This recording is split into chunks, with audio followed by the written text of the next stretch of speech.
আকাশবাণী আগরতলা। স্থানীয় সংবাদ পড়ছি রাহুল চন্দ্রলোধ। এখনকার বিশেষ বিশেষ খবর হল, ধর্মনগর বিধানসভা কেন্দ্রের উপনির্বাচনে আজ থেকে পোস্টাল ব্যালটে ভোট গ্রহণ শুরু হয়েছে। বিজেপির প্রবীণ নেতা মুখ্যমন্ত্রী অধ্যাপক ডাক্তার মানিক সাহা বলেছেন, রাজ্য সরকার সব অংশের মানুষকে নিয়ে এক ত্রিপুরা ও নতুন ত্রিপুরা গড়ে তোলার প্রয়াস জারি রেখেছে। কেন্দ্রীয় সরকার এলপিজি ও অন্যান্য পেট্রোলিয়াম পণ্যের বেআইনি মজুত ও কালোবাজারের বিরুদ্ধে প্রয়োজনীয় ব্যবস্থা নিতে রাজ্য ও কেন্দ্রশাসিত অঞ্চলগুলিকে নির্দেশ দিয়েছে। বর্ণাঢ্য অনুষ্ঠানের মধ্য দিয়ে ছত্তিশগড়ে আজ খেলো ইন্ডিয়া ট্রাইবেল গেমসের পরিসমাপ্তি হয়। এবারে বিস্তারিত সংবাদ। ধর্মনগরের বিধানসভা কেন্দ্রের উপনির্বাচনে আজ থেকে নির্বাচনের কাজে নিযুক্ত কর্মীদের পোস্টাল ব্যালটে ভোট গ্রহণ শুরু হয়েছে। রিটার্নিং অফিসার দেবযানী চৌধুরী জানিয়েছেন, ধর্মনগরের বীর বিক্রম ইনস্টিটিউশনে মোট ১৫৯ জন ভোটকর্মীর মধ্যে আজ ৯৯ জন পোস্টাল ব্যালটে ভোট দিয়েছেন। আগামীকালও পোস্টাল ব্যালটে ভোট নেওয়া হবে। উত্তর ত্রিপুরা জেলার জেলাশাসক চাঁদনী চন্দ্রন জানিয়েছেন, ধর্মনগরের বিধানসভা কেন্দ্রের উপনির্বাচন অবাধ ও শান্তিপূর্ণভাবে সম্পন্ন করার জন্য প্রয়োজনীয় সব ধরনের ব্যবস্থা গ্রহণ করা হয়েছে। अप्रैल 9 तारीख धर्मनगर 56 असेंबली कॉन्स्टिट्यूएंसी का उपनिर्वाचन होने वाले हैं। इधर 55 पोलिंग स्टेशंस है। यहाँ पे प्रशासन पूरी तरह से वो इलेक्शन कंडक्ट करने के लिए रेडी है। हमारा जो पोलिंग पर्सनल है या माइक्रो ऑब्जर्वर्स, सबका ट्रेनिंग अभी खत्म हो चुका है। इलेक्ट्रॉनिक वोटिंग मशीन्स का रैंडमाइजेशन प्रक्रिया भी खत्म हुआ है। हमारे पास सीएपीएफ और बाकी फोर्सेस है। फ्लैग मार्चेस के द्वारा लोगों का अंदर विश्वास बढ़ाने के लिए काम भी प्रशासन की तरफ से हो रहा है। রাজ্য নির্বাচন কমিশন এডিসি নির্বাচনে আগামী ৭ ও ৮ এপ্রিল পোস্টাল ব্যালটে ভোট গ্রহণের জন্য প্রস্তুতি নিয়েছে। ভোট গ্রহণের কাজে নিয়োজিত ভোটকর্মী ও নিরাপত্তা কর্মীদের ভোট গ্রহণ করা হবে এডিসির আমতুলি গোলাঘাটি, হালাহালি আশারামবাড়ি, কুলাই চাম্পাহৌর ও রামচন্দ্রঘাট নির্বাচন ক্ষেত্রের ভোটকর্মী, টিএসআর, পুলিশ ও অন্যান্য কর্মীদের ৩টি ফেসিলিটেশন সেন্টারের মাধ্যমে ভোট গ্রহণ করা হবে। ৭ ও ৮ এপ্রিল সকাল ১০টা থেকে বিকেল ৪টা পর্যন্ত পোস্টাল ব্যালটের মাধ্যমে ভোট নেওয়া হবে। সংশ্লিষ্ট কেন্দ্রের রিটার্নিং অফিসার তথা মহকুমা শাসকগণ ভোট গ্রহণের কাজ তদারকি করবেন। আমতলী গোলাঘাটি আসনে পোস্টাল ব্যালটে ভোট গ্রহণ করা হবে বিশালগড়ের অফিস টিলা দ্বাদশ শ্রেণী বিদ্যালয়ে। কুলাই চাম্পাহৌর আসনের পোস্টাল ব্যালটে ভোট গ্রহণ করা হবে কুলাই দ্বাদশ শ্রেণী বিদ্যালয়ে। বিজেপির প্রবীণ নেতা মুখ্যমন্ত্রী অধ্যাপক ডাক্তার মানিক সাহা বলেছেন, রাজ্য সরকার জনজাতি অংশের মানুষের উন্নয়ন ও এডিসিতে সুশাসন প্রতিষ্ঠা করতে প্রতিশ্রুতিবদ্ধ। এডিসি নির্বাচনে পেকুয়াজলা জন্মেজয়নগর কেন্দ্রে বিজেপি প্রার্থী মজি দেববর্মার সমর্থনে আজ গাবর্দি বাজারে আয়োজিত জনসভায় তিনি এই কথা বলেন। মুখ্যমন্ত্রী বলেন, প্রধানমন্ত্রী নরেন্দ্র মোদীর সবকা সাথ, সবকা বিকাশ, সবকা প্রয়াস, সবকা বিশ্বাসের কথা মাথায় রেখে রাজ্য সরকার সব অংশের মানুষকে নিয়ে এক ত্রিপুরা ও নতুন ত্রিপুরা গড়ে তোলার প্রয়াস জারি রেখেছে। তিনি বলেন, সরকার রাজ্যের জনজাতি জনগোষ্ঠীর কল্যাণ ও উন্নয়নকে সর্বোচ্চ অগ্রাধিকার দিয়েছে এবং বাজেট বরাদ্দের একটি উল্লেখযোগ্য অংশ আদিবাসী কেন্দ্রিক কর্মসূচি ও পরিকাঠামো খাতে ব্যয় করা হচ্ছে। কাঁঠালিয়া মির্জা রাজাপুর কেন্দ্রের বিজেপি প্রার্থী পদ্মলোচন ত্রিপুরার সমর্থনে আজ তৈবান্দাল উচ্চ বিদ্যালয় মাঠে আয়োজিত জনসভায় মুখ্যমন্ত্রী রাজ্যের জনজাতিদের উন্নয়নে রাজ্য সরকারের গৃহীত পদক্ষেপ বিস্তারিত উল্লেখ করেন। সভায় বক্তব্য রাখেন উচ্চশিক্ষামন্ত্রী কিশোর বর্মন, বিধায়ক জিতেন্দ্র মজুমদার, স্বপ্না মজুমদার, অভিষেক দেবরায়। এডিসি নির্বাচনকে সামনে রেখে আজ ঊনকোটি জেলার পেচারথল বাজারে সিপিআইএম এর উদ্যোগে এক জনসভা অনুষ্ঠিত হয়। জনসভায় সিপিআইএম এর রাজ্য সম্পাদক তথা বিরোধী দলনেতা জিতেন্দ্র চৌধুরী বলেন, বামফ্রন্ট হচ্ছে জনগণের প্রকৃত বন্ধু। তিনি বিজেপি ও তিপ্রামথা সহ কেন্দ্র ও রাজ্য সরকারের নীতি ও কাজকর্মের সমালোচনা করেন। বক্তব্য রাখেন প্রাক্তন বিধায়ক সমীরণ মালাকার, সিপিআইএম নেতা সমর রায় ও সাধন কুমার চাকমা প্রমুখ।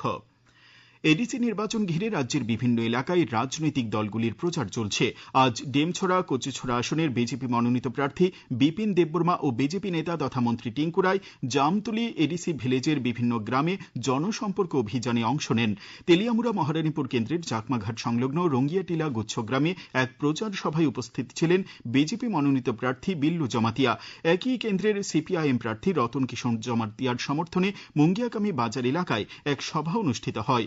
মনু ছৈলেংটা কেন্দ্রের তিপ্রামথা প্রার্থী হলিউড চাকমা মনু বাজারে এক প্রচার সভায় অংশ নেন। মুহুরীপুর ভোরাতলি কেন্দ্রে আইপিএফটি প্রার্থী সুচি মোহন ত্রিপুরা বুথুয়া পাড়ায় জনসম্পর্ক অভিযানে অংশ নেন। আসন্ন এডিসি নির্বাচনকে সামনে রেখে আজ উত্তর ত্রিপুরা জেলার জেলাশাসক চাঁদনী চন্দ্রন এবং উত্তর ত্রিপুরার পুলিশ সুপার অবিনাশ রায়ের নেতৃত্বে কাঞ্চনপুর শহরে রোড মার্চ করা হয়। জেলাশাসক জানান, আসন্ন এডিসি নির্বাচনে সাধারণ মানুষ যাতে অবাধ, নির্ভয়ে, সুষ্ঠু ও শান্তিপূর্ণ পরিবেশে ভোটদানে অংশগ্রহণ করতে পারেন তা নিশ্চিত করায় এই কর্মসূচি গ্রহণ করা হয়েছে। এই খবর আপনারা শুনছেন আকাশবাণীর আগরতলা কেন্দ্র থেকে। আকাশবাণীর সংবাদের আপডেট পেতে লগ ইন করুন www.newsonair.com এবং নিউজ অন এআইআর অ্যাপ এবং টুইটার ও ফেসবুক প্ল্যাটফর্মে এআইআর নিউজ অ্যালার্টসে। ইউটিউবে লক্ষ্য করুন নিউজ অন এআইআর অফিসিয়ালে। এছাড়াও আকাশবাণী আগরতলার সংবাদ আপডেট পেতে দেখুন টুইটার বা এক্স হ্যান্ডেলে আকাশবাণী নিউজ আগরতলা, ফেসবুকে এআইআর নিউজ আগরতলা এবং ইউটিউবে আকাশবাণী নিউজ আগরতলা। কেন্দ্রীয় সরকার এলপিজি ও অন্যান্য পেট্রোলিয়াম পণ্যের বেআইনি মজুত ও কালোবাজারের বিরুদ্ধে প্রয়োজনীয় ব্যবস্থা নিতে রাজ্য ও কেন্দ্রশাসিত অঞ্চলগুলিকে নির্দেশ দিয়েছে। পেট্রোলিয়াম ও প্রাকৃতিক গ্যাস মন্ত্রকের সচিব ড নীরজ মিত্তাল এই বিষয়ে সমস্ত রাজ্য ও কেন্দ্রশাসিত অঞ্চলকে চিঠি লিখেছেন। তিনি বলেন, দেশের কিছু কিছু এলাকায় গুজব ও ভুল তথ্য ছড়ানো অব্যাহত রয়েছে, যার ফলে অপ্রয়োজনীয় জন উদ্যোগ এবং আতঙ্কিত হয়ে কেনাকাটার ঘটনা ঘটছে। রাজ্যগুলিকে বেআইনি মজুত, অপব্যবহার এবং অপ্রয়োজনীয় আতঙ্ক সৃষ্টি করতে পারে এমন ভুল তথ্য ছড়ানোর বিরুদ্ধে কঠোর সতর্কতা বজায় রাখার পরামর্শ দেওয়া হয়েছে।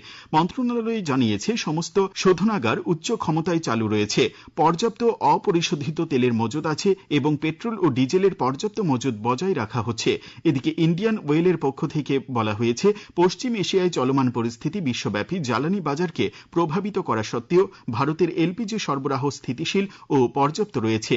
ইন্ডিয়ান ওয়েল বাড়ি বাড়ি নিরবচ্ছিন্ন এলপিজি সরবরাহ বজায় রেখেছে এবং বর্তমানে প্রতিদিন প্রায় 28 লক্ষ এলপিজি সিলিন্ডার সরবরাহ করছে।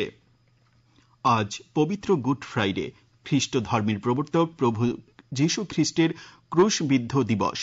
এই উপলক্ষে রাজ্যেও খ্রিস্ট ধর্মাবলম্বীরা উপবাস থেকে বিভিন্ন ধর্মীয় আচার অনুষ্ঠানের মধ্য দিয়ে দিনটি পালন করছেন। গুড ফ্রাইডে উপলক্ষে মুখ্যমন্ত্রী অধ্যাপক ডাক্তার মানিক সাহা রাজ্যবাসীকে আন্তরিক প্রীতি ও শুভেচ্ছা জানিয়েছেন। এক শুভেচ্ছা বার্তায় মুখ্যমন্ত্রী বলেন, গুড ফ্রাইডে প্রভু যীশু খ্রিস্টের অসীম ত্যাগ ও আত্মবলিদানের কথা স্মরণ করায়। পবিত্র গুড ফ্রাইডে উপলক্ষে আজ দুপুরে আগরতলার উপকণ্ঠে মরিয়মনগর শান্তির রানী ক্যাথলিক চার্চে বিশেষ ধর্মীয় আচার অনুষ্ঠানের মধ্য দিয়ে প্রভু যীশু খ্রিস্টের ক্রুশবিদ্ধের স্মরণ করা হয়। বিশেষ প্রার্থনা সভায় প্রভু যীশুর ক্রুশ ধারণের পথ অনুসরণ করে তার প্রতি শ্রদ্ধা জানানো হয়। খ্রিস্ট ধর্মাবলম্বীরা এতে অংশ নেন। সমগ্র অনুষ্ঠানটি পরিচালনা করেন গির্জার পৃষ্ঠপোষক ফাদার লিনাস। তিনি আজকের দিনটির তাৎপর্য বর্ণনা করেন। আজকে আমাদের খ্রিস্টীয় ভাই বোনদের জন্য বিশেষ একদিন, কারণ আজ আমাদের বলা হচ্ছে পূর্ণ শুক্রবার। এই পূর্ণ শুক্রবার মানে প্রভু যীশু খ্রিস্ট আমাদের জন্য নিজের জীবন সমর্পণ করলেন, নিজের জীবন ত্যাগ করলেন সকল মানব জাতির পাপের জন্য। প্রভু যীশু খ্রিস্ট ক্রুশদণ্ড তিনি বহন করে স্বর্গের দিকে, বিশেষভাবে কালভারির দিকে ক্রুশদণ্ড তিনি বহন করে এমন একটা যাত্রা করলেন। সেই যাত্রা আমরা আজ স্মরণ করি। বর্ণাঢ্য অনুষ্ঠানের মধ্য দিয়ে ছত্তিশগড়ে আজ খেলো ইন্ডিয়া ট্রাইবেল গেমসের পরিসমাপ্তি হয়। এই আসরে মোট 23টি স্বর্ণপদক নিয়ে কর্ণাটক তালিকার শীর্ষ স্থান দখল করে। মোট 9টি পদক নিয়ে ত্রিপুরা পেল 21তম স্থান। এর মধ্যে সাঁতারে 8টি পদক ও অ্যাথলেটিক্সে 1টি পদক পেয়েছে। পুরুষদের 110 মিটার হার্ডলসে ব্রোঞ্জ পদক পেয়েছেন হরিমোহন ত্রিপুরা। ত্রিপুরা ফুটবল অ্যাসোসিয়েশন পরিচালিত কাজল স্মৃতি ফুটবলের আজ 2টি খেলা হয়। উমাকান্ত মিনি স্টেডিয়ামে অনুষ্ঠিত প্রথম খেলায় সাই এসটিসি 10-0 গোলে ফুলোঝানো অ্যাথলেটিক্স ক্লাবকে পরাজিত করে। পরে দ্বিতীয় খেলায় আগরতলা সিটি ফুটবল ক্লাব 11-0 গোলের বিশাল ব্যবধানে প্রণবানন্দ বিদ্যামন্দিরকে হারিয়ে দেয়। ত্রিপুরা ক্রিকেট অ্যাসোসিয়েশন পরিচালিত সুপার ডিভিশন লিগ ক্রিকেট প্রতিযোগিতার আজ 3টি খেলা হয়। এমবিবি স্টেডিয়ামে ব্লাডমাউথ ক্লাব 4 উইকেটে শতদল সংঘকে, নরসিংগড়ের পিটিএ মাঠে স্ফুলিঙ্গ ক্লাব 66 রানে জয়নগর ক্রিকেট ক্লাবকে এবং টিআইটি মাঠে হারভে ক্লাব 2 উইকেটে সংহতি ক্লাবকে হারিয়ে দেয়। আগামী 24 ঘন্টায় রাজ্যের সবকটি জেলায় 30 থেকে 40 কিলোমিটার বেগে ঝড়ো হাওয়া সহ বৃষ্টির সতর্কতা জারি করেছে আবহাওয়া দপ্তর।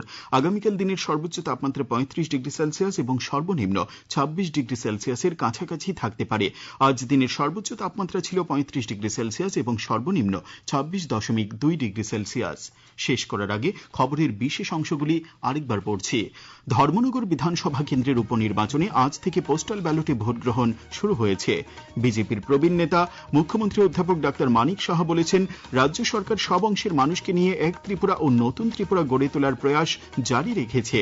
কেন্দ্রীয় সরকার এলপিজি ও অন্যান্য পেট্রোলিয়াম পণ্যের বেআইনি মজুত ও কালোবাজারের বিরুদ্ধে প্রয়োজনীয় ব্যবস্থা নিতে রাজ্য ও কেন্দ্রশাসিত অঞ্চলগুলিকে নির্দেশ দিয়েছে। বর্ণাঢ্য অনুষ্ঠানের মধ্য দিয়ে ছত্তিশগড়ে আজ খেলো ইন্ডিয়া ট্রাইবেল গেমসের পরিসমাপ্তি হয়। স্থানীয় সংবাদ আজকের মতো এখানেই শেষ হলো।